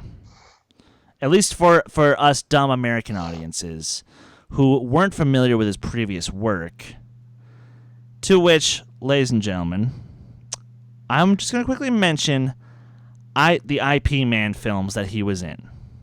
Ip Man, by the way. Depends on who you ask. But yes, you're actually all right. Ip Man would be correct. I know it sounds weird, but it's the right pronunciation. Holy shit. Every single fight that he is in Ip Man is one of the best hand-to-hand combat scenes I think I'll ever see in my life. Because every single motion is visible. Every single attack, you are able to actually see the actors not only see it coming, but you're able to see them go through the mental process of how to defend themselves in that split second. And the fact that, and the other great thing is, they never have the same fight twice. There's always a new twist that has to be involved in each fight, and that's what makes those movies so fucking great. Kind of the same thing in the Raid 2, honestly. Raid and the Raid 2. Well, yeah, in both films, you never saw the same fight twice. No, that's true. They might be similar though, and honestly, the reason that I prefer the Raid over the Raid 2 is because I feel that the Raid 2 did just do fight scenes for the sake of fight scenes at one point. For example, the main character in the first part of the movie is in prison. Did he need to be in prison? If you look at screenplay, no. Why was he in prison? To give us some of the best action sequences in the entire movie. Because that bathroom fight is fucking amazing. Just the way he uses the door to fend off a crowd. It's fucking insane how he does that, but it's glorious. It's so awesome, and just the way it's made, it's like, wow. That's the thing. The Raid is an hour 45 movie, and it's perfectly paced, and that's why I think I love it so much. The story is very simple. That's why I kind of discredit the first Raid movie. But other than that, the fight sequences are good. The tension is built up. The story is well used. It is Die Hard, but used so fucking well. The Raid 2 is a 2.5 hour movie. You suddenly have a lot more movie. And a lot more fight sequences, but definitely in the third act, I was just kind of clocking out with that movie. So wait a second.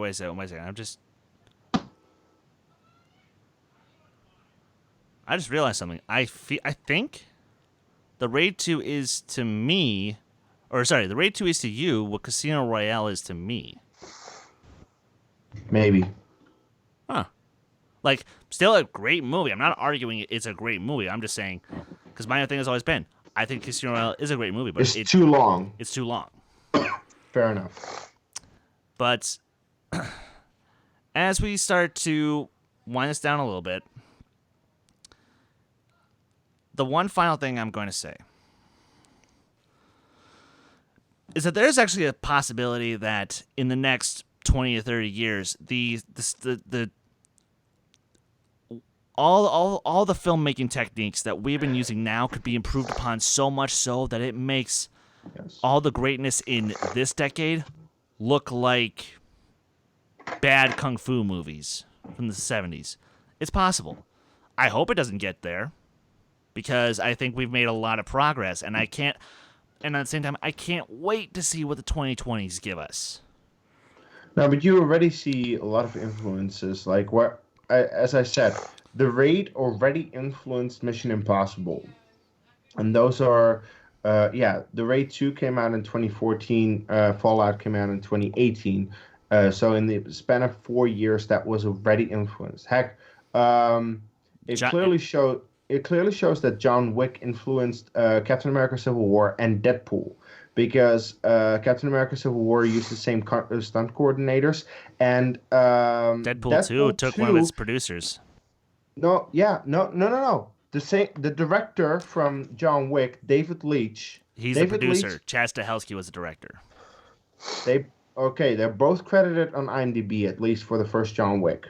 So anyway, David Leitch directed Deadpool 2. That just shows that they really want to include people who make these great action movies to make sure that the action in these comic book movies is as great.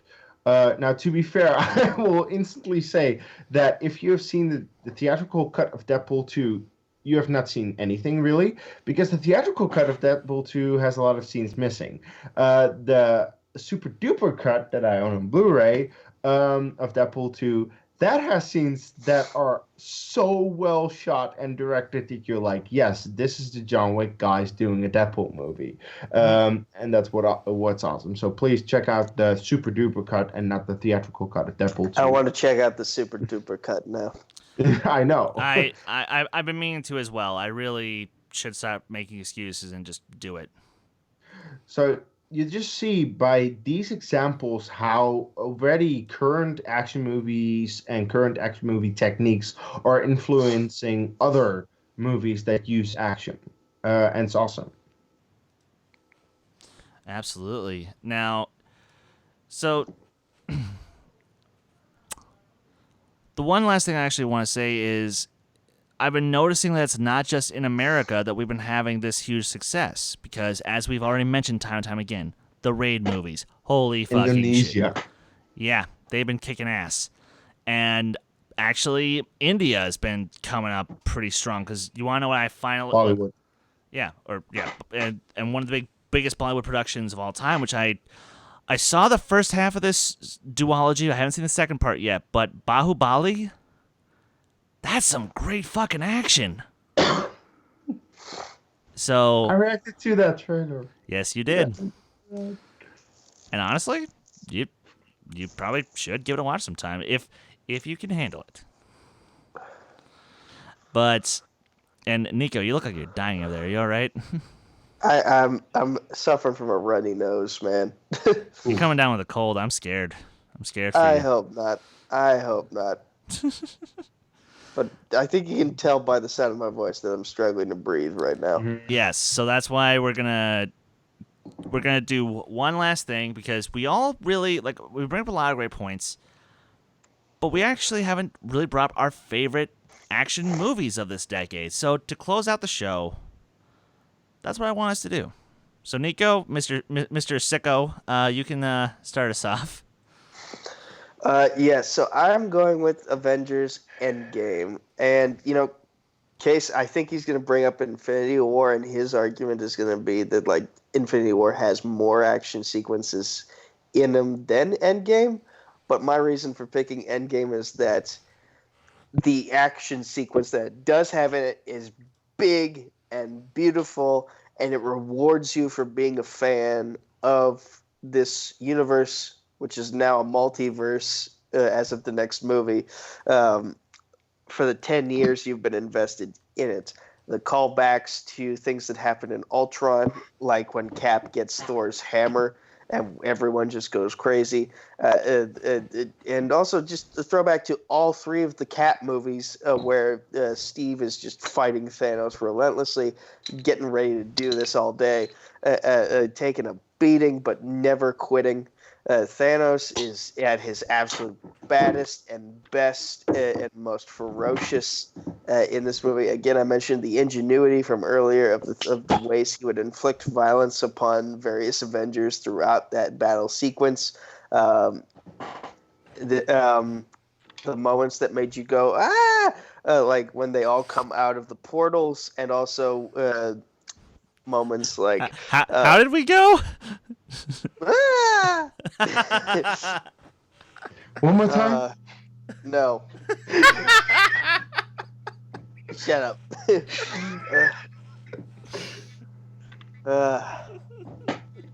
I think y'all get where I'm going with this. I don't feel like talking. No, I don't get where you're going. Can you repeat it one more time?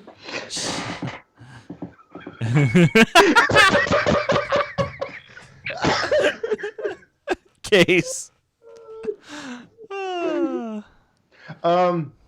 I do want to give a quick shout out to some of the animated movies coming out this decade that had great action, which are Lego Batman and Spider-Man Into the Spider-Verse. The fact that you have animated movies with great action, it's weird to say, I know, but those movies had great action sequences. Just the way that was animated. The fight scene at the house in Spider-Verse. Exactly. So that's just stuff that we haven't seen before, really, that much in animated movies, and we're getting now, and it's like awesome. And want to just give a shout out.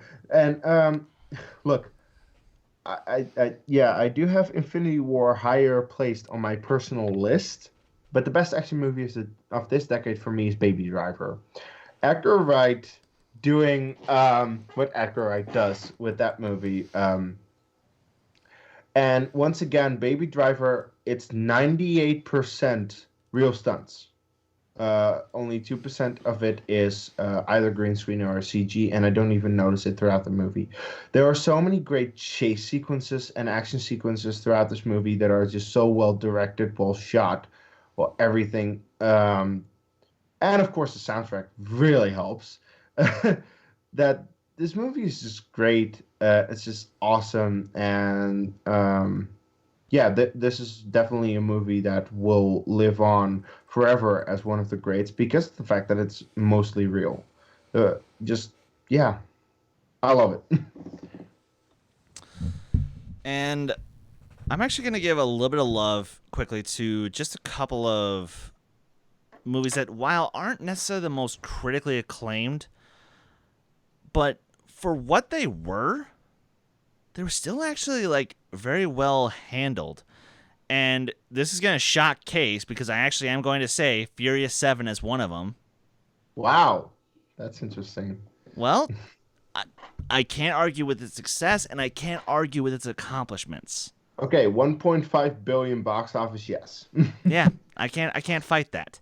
Yeah. You know, and another one being real quick, Kick-Ass. Oh, yes. Like, honestly, I feel like because Matthew Vaughn did that, without Kick-Ass, we don't get First Class, and we don't get Kingsman. Yes. Yeah, So, Matthew Vaughn really did something. Then he also completely ruined the Kingsman franchise with the sequel. Yes, he did, but less said about that, the better. Mm-hmm.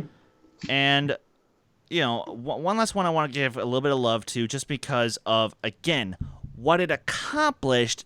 Not so much my personal feelings on the film, and Ryan would be going crazy if he was here right now. Inception. Oh, of course. Well, I don't consider it that much of an action movie, though. it is more of a heist film, a thriller kind of. Heist sci-fi thriller. But the action sequences that are in it, like the actual, like when the one room is tilting on its side and Joseph Gordon-Levitt and what's-his-face are actually running across it, because that was actually shot like that. That's cool. That's just Nolan being the innovative filmmaker that he always is. Mm-hmm. Well, that he usually is. That he can be. That he can be. Let's say that. We'll just say that. And holy shit. A lot of those sequences are just so fucking great. I just wish the whole movie as a whole was as great, but that's fine. But yes. Oh, so predictable, am I? Star Wars: The Last Jedi. Yes! Thank you. For my final shout out, just because of Rey and Kylo versus the Praetorian Guards. Yes! Literally, that scene is perfection. Yes! It so is. Now, that said, there are some other action sequences in the movie that completely suck ass. Like the chase scene on Canto Bight. Let's just not talk about that. Yeah. And we're not going to. But that scene is very much worth a shout out because, holy shit. That's the kind of choreography that was missing from Force Awakens. That's the kind of choreography that I miss. Yeah. Okay. You got your opinions, I've got mine. Agree. We agree to disagree. You know, and for me, I haven't been that excited to see like that kind of lightsaber combat in a Star Wars movie since Revenge of the Sith, and I'm just like,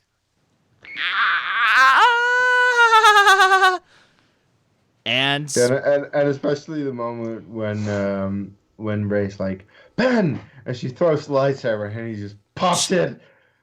Oh my God. It's so good. So great. It's so awesome. But, okay.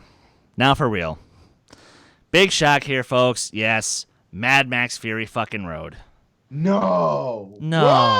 What? I mean, the car chases weren't shot in real Australian outback. No. There wasn't actually people on ladders who were being flung all the way across from one end to another. No. Wait. Oh, that's right. They were. Like, there is a reason this movie was nominated for 10 Oscars and it won 6. Because everything you are seeing in terms of the actual motion, in terms of the actual action happening between the fights, that was real. The only thing that was really CGI'd was the backgrounds. Backgrounds and some of the cars driving. Some of the cars driving, but and it unfortunately sticks out the moment that there is CGI. It does stick out.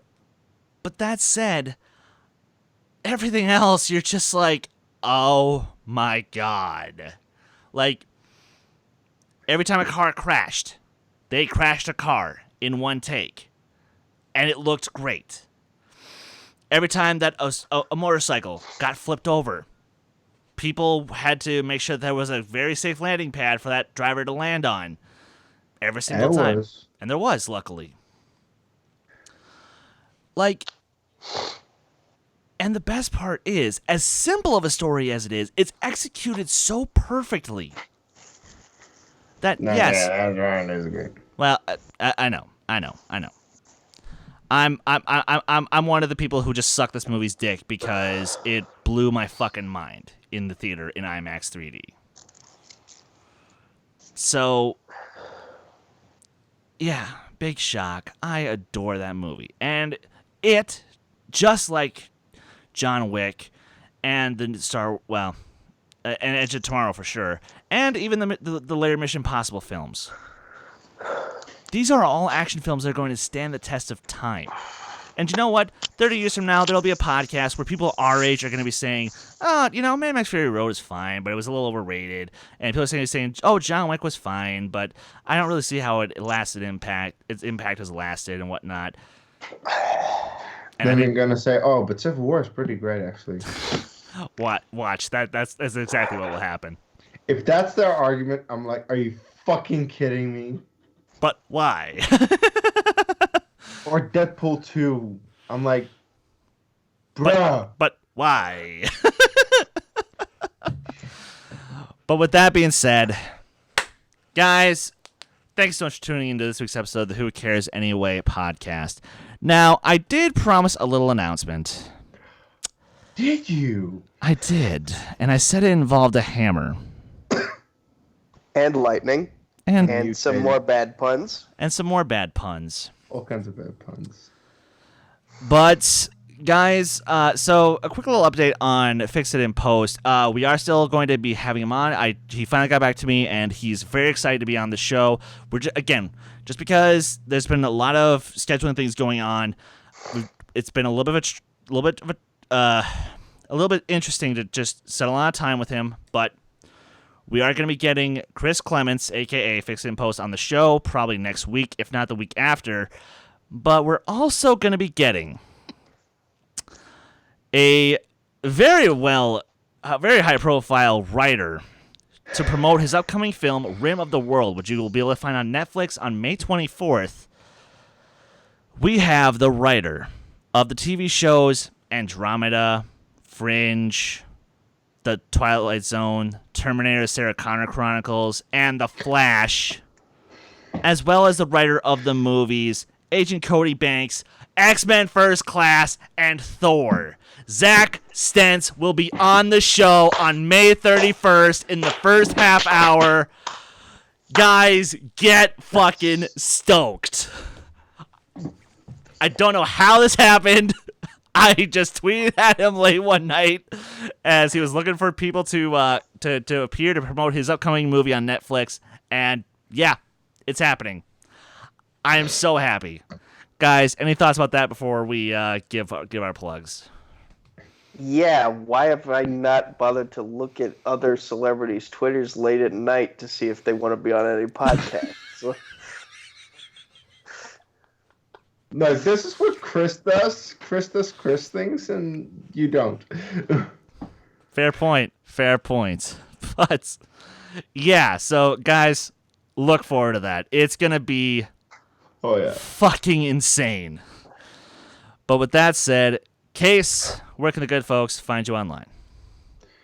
You can find me right here on Dedicated to Art, hosting one more review of our Game of Thrones review show.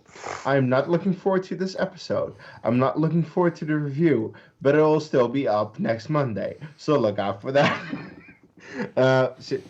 Look, the fact that you guys watched a review of ours trashing the latest episode 5, which is the penultimate episode, should say you guys should watch the goddamn next episode, because otherwise I don't know.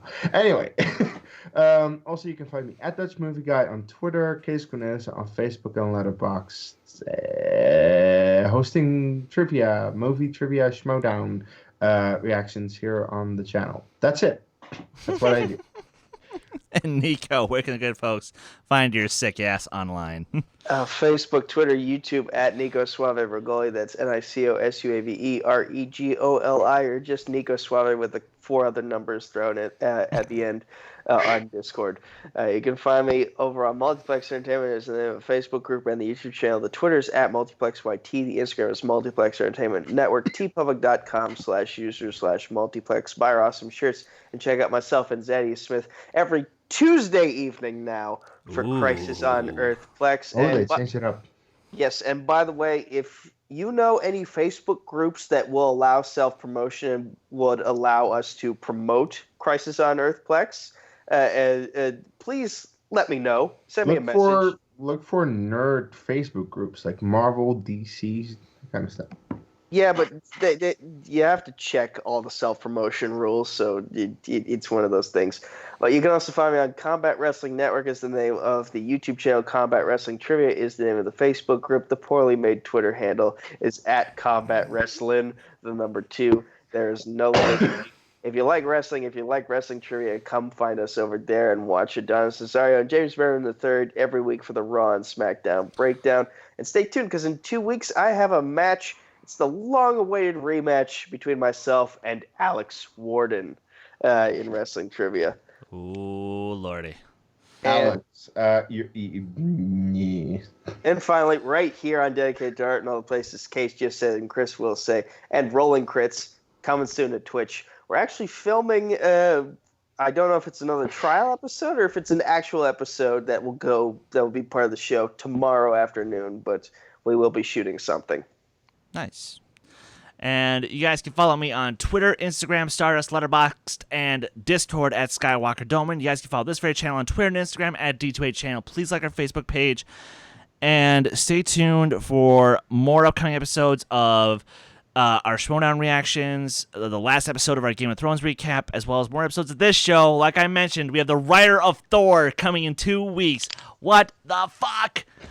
And of course, go check out Downtune Dissection, hosted by Ryan McLellan. That is our weekly rock and metal show.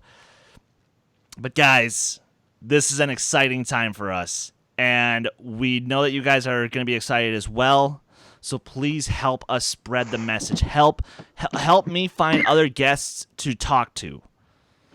But until then, you know what to do. Take care. Yeah.